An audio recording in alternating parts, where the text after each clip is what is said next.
হওয়ার কারণ কি দ্বিতীয় দফা প্রার্থী তালিকা? না বলবো না, আমার অনেক কাজ থাকে দিল্লিতে।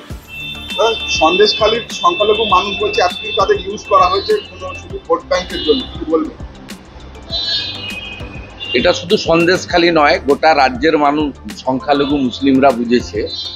তাই সিএ আজকে 5 দিন হয়ে যাওয়ার পরেও মমতা ব্যানার্জি শত চেষ্টা করেও কাউকে উস্কানি দিতে পারেনি। কারণ এটাতে নাগরিকত্ব দেওয়া, নাগরিকত্ব কেড়ে নেওয়া নয়, আইনের বা রুলসে খুব পরিষ্কার ছিল, এটা সবাই বুঝেছেন।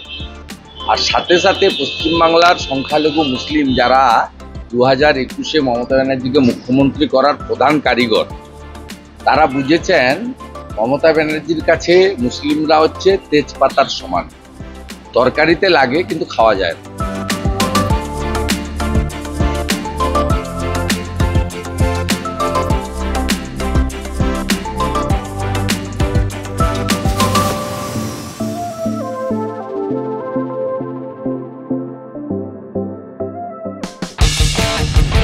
কোনো পুরনো খবর নয়, সকাল থেকেই পুরো দিনের আভাস, লোকাল থেকে গ্লোবাল,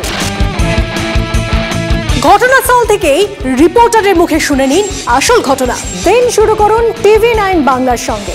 সকালে প্রথম ব্রেকিং at 7, সকাল 7টায়, সকাল 8টায় দেখুন 8 reporter 8 exclusive.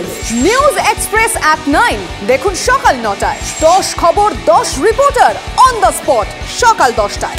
Local to global at 11 দেখুন সকাল 11টায়। দেখুন morning super prime time TV9 বাংলায়। TV9 বাংলা না দেখলেই নয়।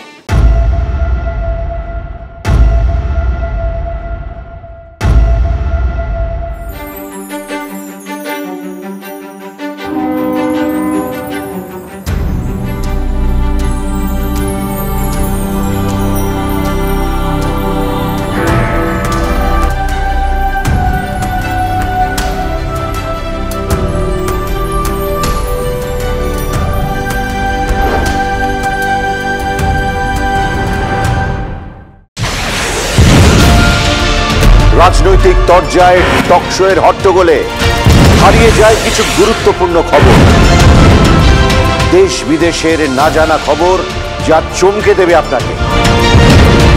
সেই খবরই নিয়ে আসি আমি আপনার সামনে। আমি অনির্বাণ চৌধুরী। দেখুন স্ট্রেট কাট সোম থেকে শনি রাত 10টায় TV9 বাংলায়।